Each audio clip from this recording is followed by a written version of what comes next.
जो लोग कहते हैं सबका साथ, सबका विकास, सबका साथ में गैर बराबरी नहीं खत्म होती है। जब सबका साथ का नारा दिया जाता है तो उसमें गैर बराबरी खत्म होने की बात नहीं है। ये पीडीए है जो गैर बराबरी की खत्म करने के लिए आगे बढ़ेगा और जाति जनगणना कर करके सामाजिक न्याय दिलाने का काम समाजवादी लोग करेंगे। उसमें सहयोग करने वालों का बहुत बहुत धन्यवाद। हमारी पार्टी के सभी नेता शामिल होंगे। मैं बाकायदा पूरा रूट दूंगा और जगह जगह ये प्रेस के लोगों से मिलेंगे और इसके बाद जब सीटें वितरण हो जाएंगी उसके बाद नया कार्यक्रम भी समाजवादी पार्टी से शुरू हो। देखिए, बीजेपी अपने कार्यक्रमों में नहीं बुलाती, बड़ी मुश्किल से बुलाती है। कांग्रेस अपने कार्यक्रम नहीं बुलाती। ये समाजवादियों की लड़ाई है, अलग लड़ाई है। लेकिन गठबंधन मजबूत हो उस दिशा में हम लोग काम कर रहे हैं। बीजेपी हटे उस दिशा में काम कर रहे हैं। समाजवादी लोग पुराने धार्मिक हैं, बहुत पुराने धार्मिक हैं। आप कब से धार्मिक हो? तो सोचिए आप, तो हमें करने की क्या जरूरत है बताओ? हमें क्या कोई दिखावा करना है? ये हमारे लिए पीडीए महत्वपूर्ण है और कई मौकों पर का फिर मैं कहता हूं पीडीए भगवान है हमारे लिए। उनकी बात ये मत करो, 46 में 56 है, उन्हें जब गिनती नहीं आती। आज तक बिजली का कारखाने का नाम नहीं बताया, बिजली का कारखाने का नाम नहीं बताया आज तक। और आपको हमको बताओ कितनी बिजली महंगी मिल रही है। एटा का 3x660 super critical thermal plant बन गया होता तो सस्ती बिजली हो जाती। पनकी का पावर प्लांट बन गया होता 1x660 super critical thermal plant तो बिजली सस्ती होती। निवेली लिग्नाइट का पावर प्लांट बन गया होता, वो भी 3x660 super critical thermal plant है। कभी आपने सुना उनके मुंह से? तो इसलिए मैं कह रहा हूं समाजवादियों की जो लड़ाई है वो किसान, गरीब और पिछड़े, दलित, वंचित शोषितों को कैसे सम्मान दिलाया जाए। दुख है इस बात का कि नौजवान अपनी सीवी लेकर के घूम रहा है, अपना बायोडाटा लेकर के दिखा के घूम रहा है। जो लोग बड़े पैमाने पे नौकरी देने वाले थे, जिन्होंने निवेश के लिए उत्तर प्रदेश में कई बड़े बड़े आयोजन किए, क्या वो इवेंट आप लोग भूल जाएंगे? वो जब गोमती का किनारा सजाया गया था, नेवी के लोग, एयरफोर्स के लोग बुलाए गए थे, आर्मी के लोगों ने बड़ी बड़ी एग्जीबिशन की थी और क्या कहा था कि डिफेंस एक्सपो के बाद ये इन्वेस्टमेंट आएगा, यूपी में ये काम होंगे और ये चीजें बनने लगेंगी। क्या हुआ मेक इन इंडिया का, या वो क्या हुआ मेक इन यूपी का? और सदन के अंदर सरकार ने ये कहा कि 40 लाख करोड़ का निवेश का एमओयू हुआ है और जमीन पे आ रहा है। आप बताइए 40 लाख करोड़ का निवेश कहां पहुंच गया? जिस निवेश की वजह से नौकरी और रोजगार मिले वो आंकड़े कहां हैं? और अब तो दूसरे प्रदेश भी उत्तर प्रदेश से बढ़ चढ़कर के निवेश के लिए कार्यक्रम कर रहे हैं। बिहार ने अभी किया है, वही उद्योगपति जो यूपी आए थे वो बिहार गए। अभी हाल ही में तमिलनाडु में हुआ, जिसमें देश के प्रधानमंत्री ने उनके द्रविडियन वे ऑफ गवर्नेंस की बधाई दी। वहां के मंत्री गए, शामिल हुए कार्यक्रम में, वहां निवेश का बड़ा आयोजन हुआ है। उन्होंने दावा किया है कि निवेश बड़े पैमाने पे आ रहा है। और उसके बाद आपने गुजरात का निवेश का बड़ा कार्यक्रम देखा होगा। और देखिए उस निवेश के कार्यक्रम में बड़े बड़े उद्योगपतियों ने गुजराती भाषा में कहा कि हम कहीं निवेश करें न करें लेकिन गुजरात में हम निवेश जरूर करेंगे। तो बताइए हमारे मुख्यमंत्री जी को क्या निवेश मिलेगा जब तमिलनाडु वाले आपसे बेहतर सुविधाएं दे रहे हैं, उनकी इंडस्ट्रियल पॉलिसी आपसे बेहतर है। आपके और स्टेट में, गुजरात में बेटर इंडस्ट्रियल माहौल है, तभी तो वहां निवेश जा रहा है। तो फिर उत्तर प्रदेश में निवेश कब आएगा? और गिन लीजिए आप, वही उद्योगपति हैं जो यूपी में 2-2 बार आए, जिन्होंने एमओयू किया, उसमें से कई उद्योगपति उन प्रदेशों में गए, वहां भी एमओयू किए। तो बताइए आपका निवेश कहां है?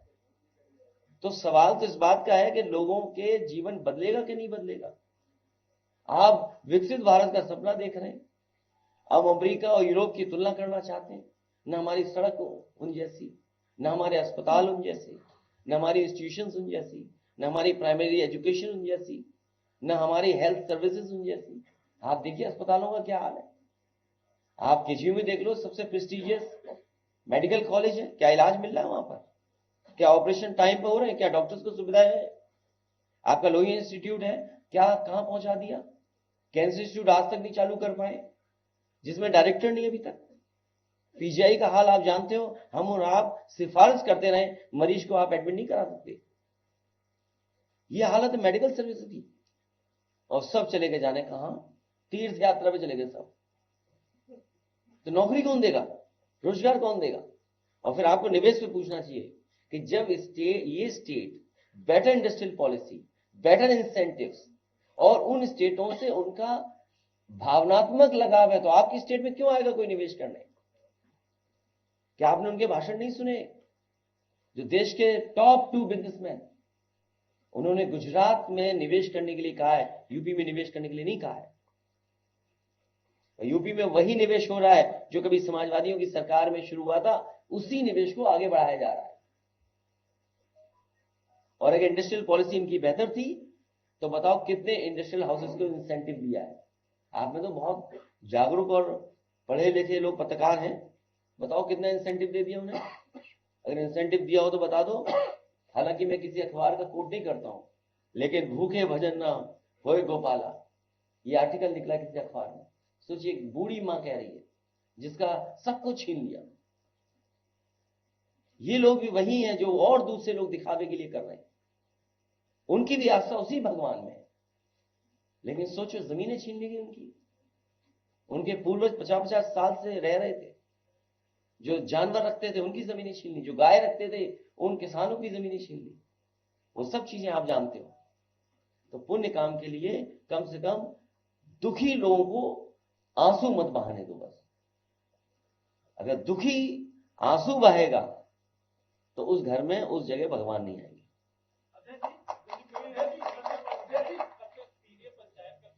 बहुत जल्दी हो जाएगी, उसका कार्यक्रम भी आएगा आपके पास। फिलहाल पीडीए यात्रा है और टिकट विकेट सब बढ़ जाए, उसके बाद आपकी हमारी पीडीए बन जाए। क्या चीज? हमें तो पता ही नहीं तुम क्या पूछ रहे हो भाई। हमारा पत्र पढ़ लो, जब हमने डाला है पत्र, उसमें जवाब आपको मिल जाएगा।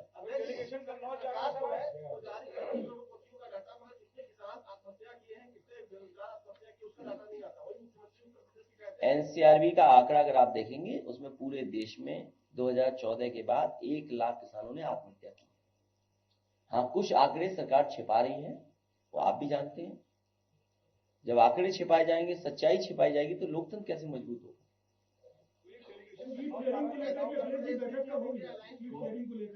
आज मीटिंग है और मीटिंगें चलती रहेंगी, बहुत जल्दी इसका फैसला हो जाएगा। मायावती जी की आपने तारीफ भी की, पिछले दिनों उनको जन्मदिन पे बधाई भी दी। मायावती जी अगर इंडिया गठबंधन का हिस्सा होंगे तो आप ऐसा नहीं? मैं आपसे कह दूं, सच्चे पत्रकार हो, आप नाराज हो तो मैं क्या करूं उसके लिए?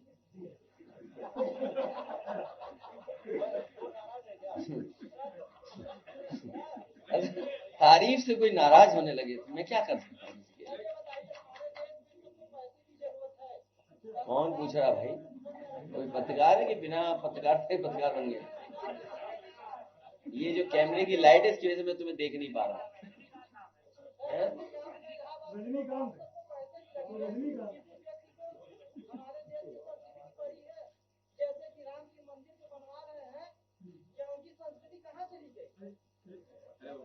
चलो बैठ जाओ, कोई बात नहीं, कोई बात नहीं।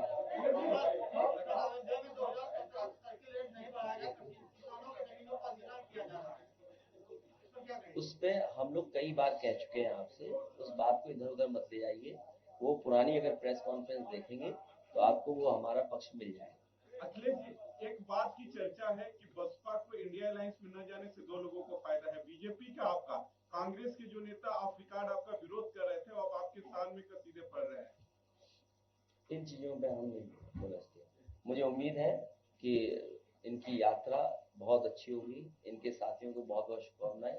सुरक्षित चलें, क्योंकि इधर सर्दी और कोहरा बहुत है। हमें उम्मीद है गांव-गांव जाकर के अलाव पर और बैठ कर के लोगों को समझाएंगे कि किस तरीके से भारतीय जनता पार्टी संविधान से दिए हुए मिले हुए अधिकारों को छीन रही है, नौकरियां बची नहीं है और आपके रोजगार भी छीने जा रहे हैं। कुछ ही लोगों को लाभ पहुंचाने के लिए भारतीय जनता पार्टी काम कर रही है। हमें उम्मीद है इन बातों को आप जमीन तक पहुंचाएंगे और समाजवादी विचारधारा को मजबूत करेंगे। बहुत धन्यवाद प्रेस के साथियों का।